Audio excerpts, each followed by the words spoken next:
स्वागत है आपका आपके अपने चैनल स्टडी विद मोटिवेशन में।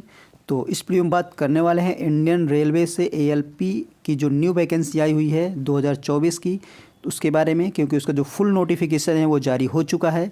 तो क्या है योग्यता, क्या है आयु, सारी जानकारी आपको इस वीडियो में मिलने वाली है। तो चलिए दोस्तों, सबसे पहले देख लेते हैं फुल नोटिफिकेशन जो असिस्टेंट लोको पायलट का इंडियन रेलवे द्वारा जारी कर दिया गया है, और अलग अलग जोन में देखेंगे कि कितनी वैकेंसी हैं।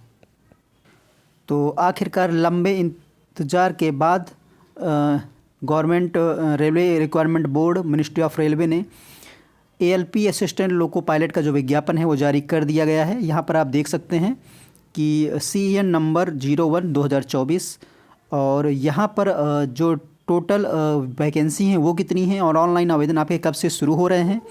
तो यहाँ पर आप देख सकते हैं कि जो ओपनिंग डेट है आपकी एप्लीकेशन फॉर्म की वो है 20 जनवरी। तो 20 जनवरी से आपके जो फॉर्म है वो ऑनलाइन ओपन हो जाएंगे और आप फॉर्म अप्लाई कर सकते हैं। उसके बाद क्लोजिंग डेट आपकी जो है वो है 19 फरवरी। तो 19 फरवरी तक आप इस फॉर्म को फिलअप कर सकते हैं। उसके बाद अगर जो मॉडिफिकेशन होना है वो आपका है 20 फरवरी से 29 फरवरी के बीच में। 29 फरवरी क्या यहाँ पे आपका, तो 29 फरवरी तक आप जो है इसमें मॉडिफिकेशन करेक्शन कर सकते हैं। उसके बाद यहाँ पर आप देख सकते हैं कि जो टोटल वैकेंसी है वो कितनी है। तो यहाँ पे असिस्टेंट लोको पायलट एएलपी की वैकेंसी आपकी कितनी है टोटल। तो यहाँ पर आप देख पा रहे होंगे कि लेवल 2 की है ये, और 19,900 इनिशियल पे है। A1 मेडिकल स्टैंडर्ड होना चाहिए, 18 से 30 साल एज हो, और यहाँ पे 5,696 वैकेंसी हैं। ये टोटल जो भी जोन है उन सब में ये टोटल वैकेंसी 5,696 पदों पर है। उसके बाद यहाँ पर आप स्टैंडर्ड देख सकते हो, इसका A1 स्टैंडर्ड होता है यहाँ पे एएलपी में। फिजिकल फिट ऑल रिस्पेक्ट यहाँ पर देख ही रहे हैं कि डिस्टेंट विजन्स क्या होना चाहिए, नियर विजन्स कितना होना चाहिए, must pass test, colour vision, ये सब में आपका पता ही है कि विजन स्टैंडर्ड्स इसका स्टैंडर्ड होता है, A1 का होता है ये मेडिकल स्टैंडर्ड्स। और एज लिमिट तो मैंने आपको बता ही दी है कि 18 से 30, और ये आपका 1 जुलाई 2024 में आपका 18 से 30 होना चाहिए। उसके बाद यहाँ पे कुछ अलग अलग कैटेगरी में अलग अलग एज रिलैक्सेशन मिलता है, यहाँ पर वो दिया गया है। उसके बाद अगर एग्जामिनेशन फ़ीस की बात करें तो आपको पता ही है कि जो रेलवे में 500 रुपीज़ लगता है।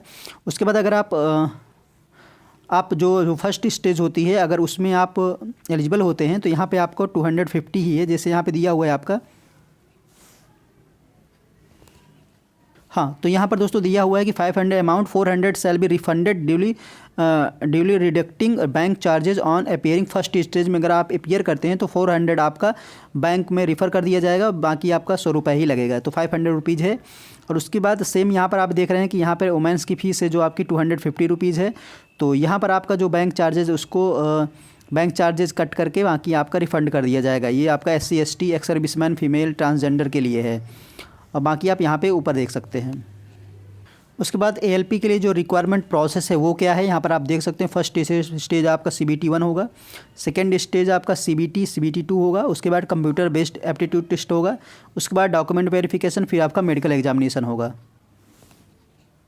यहाँ पर आप देख सकते हैं कि फर्स्ट स्टेज CBT 1 है यहाँ पर, और CBT 1 का जो पैटर्न है आपका एग्ज़ाम का वो आप यहाँ पे देख सकते हैं।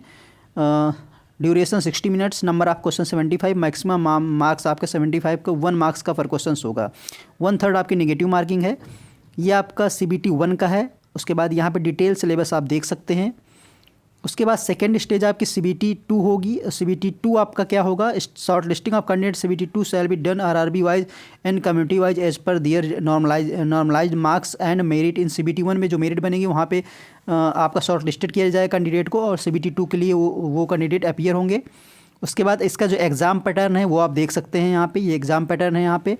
CBT 2 shall B comprise of 2 parts, part A and part B होगा। और पार्ट A आपका यहाँ पे देख सकते हैं ड्यूरेशन 2 आवर्स 30 मिनट्स का होगा। टोटल नंबर ऑफ क्वेश्चन 175 होंगे। तो आपका यहाँ पे पार्ट A में 90 मिनट्स का 100 क्वेश्चंस, उसके बाद पार्ट B में 60 मिनट का 75 क्वेश्चंस होंगे। 1/3 नेगेटिव मार्किंग है। और यहाँ पर आप डिटेल सिलेबस देख सकते हैं, mathematics, general intelligence and reasoning, basic science and engineering. Syllabus आप पार्ट B का यहाँ पे आप सिलेबस देख सकते हैं। उसके बाद यहाँ पे qualification wise grouping of trades के अकॉर्डिंग आपका यहाँ पे होगा क्वालिफिकेशन ऑफ कैंडिडेट, और यहाँ पे आपका ट्रेड दिया गया है। फिर आपका कंप्यूटर बेस्ड एप्टीट्यूड टेस्ट होगा, यहाँ पे आप देख रहे हैं CBAT होगा। उसके बाद आपका जो है डॉक्यूमेंट वेरिफिकेशन होगा। उसके बाद डॉक्यूमेंट वेरिफिकेशन के बाद आपका मेडिकल होगा।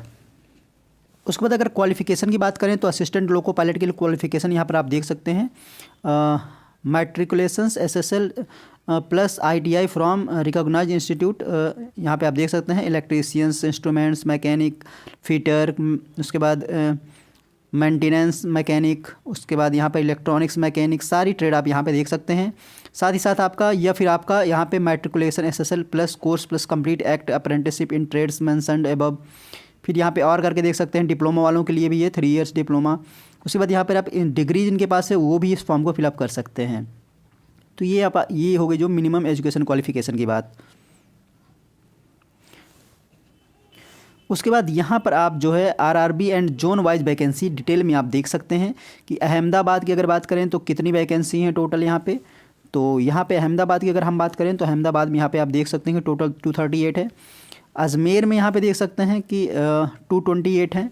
बेंगलोर की देख सकते हैं, भोपाल की देख सकते हैं यहाँ पे 219 है, 65 है WCR WR में, भुवनेश्वर जोन में, बिलासपुर जोन में, चंडीगढ़ में और ये चेन्नई में। यहाँ पर आप सारी जो वैकेंसी हैं अलग अलग वो आप देख सकते हैं अलग अलग कैटेगरी में। उसके बाद यहाँ पे अगर हम यूपी की बात करें तो यहाँ पे आपका प्रयागराज में कितनी वैकेंसी हैं तो यहाँ पे आप देख सकते हैं प्रयागराज में NCR में 163 जो है आपकी टोटल वैकेंसी की बात कर लें तो 241 है। और यहाँ पे नॉर्थ रीजन में NR में आपकी 45 हैं। ये आपकी प्रयागराज की बात हो गई। बाकी आपका रांची, सिकंदराबाद, सिलीगुड़ी, तिरुवनंतपुरम और ऊपर आपका यहाँ पे मालदा, गुवाहाटी, जम्मू, श्रीनगर ये सब में थी। पटना में भी देख सकते हैं आप 38 है।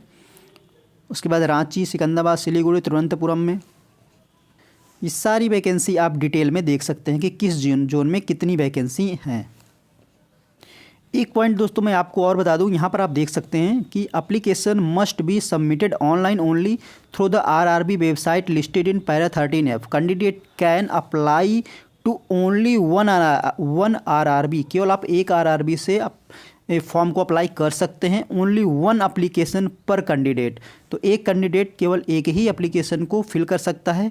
ऐसा नहीं है कि एक ही कैंडिडेट अलग अलग RRB में फॉर्म फिलअप कर दे, ऐसा नहीं है। आपको एक ही फॉर्म फिलअप करना है। Only 1 RRB and only 1 application पर कैंडिडेट होना चाहिए यहाँ पर। इसलिए आप जिस जोन से डालें तो उसी जोन में एक ही जोन पे आपको ये फॉर्म अप्लाई करना है। तो ये डेट आप नोट कर लीजिए कि आपका 20 जनवरी से अपना ऑनलाइन एप्लीकेशन शुरू हो जाएंगे और 19 फरवरी लास्ट डेट है।